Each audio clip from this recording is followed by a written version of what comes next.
Praise the Lord. நண்பு சகோதர சகோதரிகளே, இன்று நம்ம பார்க்க போகிறது நரகம்.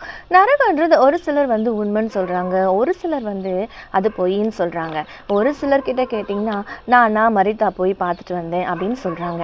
ஸோ யார் என்ன சொன்னாலும் மற்றவர்கள் அவர்களுக்கு யோசனைக்கு தக்கதாக அவர்கள் சொல்கின்றார்கள். ஆனால் வேதத்தை பொறுத்த வரைக்கும் நரகம் என்பது உண்மையே. ஒரு சில வசனங்களை நம்ம தியானிப்போம். மத்தேயு 10:22, ஆத்துமாவை கொள்ள இராமல் சரீரத்தை மாத்திரம் கொள்ளுகிறவர்களுக்கு நீங்கள் பயப்பட வேண்டாம், ஆத்துமாவையும் சரீரத்தையும் நரகத்திலே அழிக்க வல்லவருக்கே பயப்படுங்கள். பாருங்க, ஆத்துமாவையும் சரீரத்தையும் நரகத்தில் அழிக்கிறவருக்கே நீங்கள் பயப்படுங்கள் போற்றுக்கு.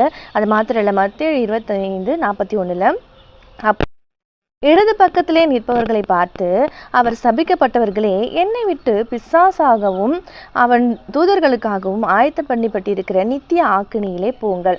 ஸோ யாரை சொல்கிறாருன்னா, சபிக்கப்பட்டவர்களே என்னை விட்டு பிசாசுக்காகவும் அவன் தூதர்களுக்காகவும் ஆயத்த பண்ணப்பட்டிருக்கிற நித்திய ஆக்கினையிலே போங்கள்ட்டு. அது மாத்திரம் இல்லை, மத்தேயு 25:30 பிரயோஜனமற்ற ஊழியக்காரனாகிய இவனை புறம்பான இருளிலே தள்ள போடுங்கள், அங்கே அழுகையும் பற்கடிப்பும் உண்டாயிருக்கும் என்றார். ஸோ இது பார்த்திங்கன்னா ஊழியக்காரருக்கு சொல்கிறாரு, பிரயோஜனம் இல்லாத ஊழியக்காரர். ஏன்னா அந்த ஊழியை செய்கிறவங்களுக்கு எந்த ஒரு பிரயோஜனமும் இருக்காது, அவங்களால எந்த ஒரு பலனுமே இருக்காது. அப்படியாப்பட்ட இருக்கிற பிரயோஜனமற்ற ஊழியக்காரன் ஆகிய இவனை புறம்பே இருளிலே தள்ள போடுங்கள் அப்படின்னு போட்டிருக்கு. அது மாத்திரம் இல்லை, 25:46 அந்தபடி இவர்கள் நித்திய ஆக்கினை அடையும், நீதிமான்களோ நித்திய ஜீவன் அடையும் போவார்கள் என்றார்கள். பாருங்க, அந்தபடி இவர்கள்னா ஆண்டவரை ஏற்றுக்கொள்ளாத பிள்ளைகளை சொல்றாரு. நித்திய ஜீவன்கள் அடையும்படி போவார்கள் என்பவர் நீதிமான்கள்னா ஆண்டவரை ஏற்றுக்கொண்டு அவருடைய பிள்ளைகளா வாழ்கின்ற நீதிமான்களை அவர் சொல்றாரு.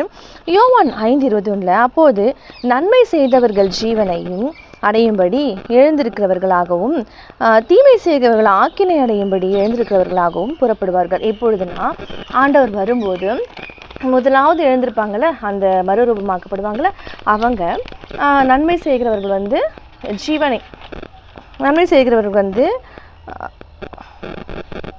ஜீவனை அடையும்படிக்கும் தீமை செய்கிறவர்கள்.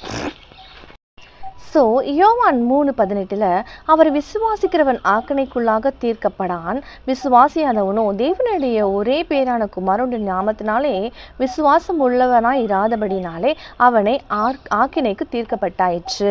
அது மாத்திரம் இல்லை, யோவான் 1:25 இயேசு அவனை நோக்கி, நானே உயிர்த்தெழுதலும் ஜீவனுமாய் இருக்கிறேன், என்னை விசுவாசிக்கிறவன் மரித்தாலும் பிழைப்பான்னு சொல்றாரு. பாருங்க, நரகம் இருக்கிறது உண்மைங்க. இது மாத்திரம் இல்லை, நம்ம தேவ பிள்ளைகளா இருக்கிற நமக்காக இயேசு கிறிஸ்துவானவர் என்ன பண்ணாருன்னா, பூமிக்கு மரிச்சு 3ஆவது நாளில் உயிர் தெழுந்தார்.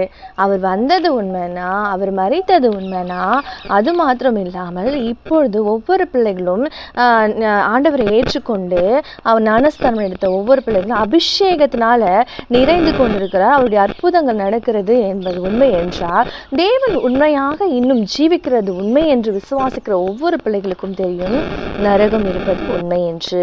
ஏன்னா தேவன் உண்மையாக இருக்கும்போது நரகம் உண்மைதான். ஸோ உண்மையானது தான்.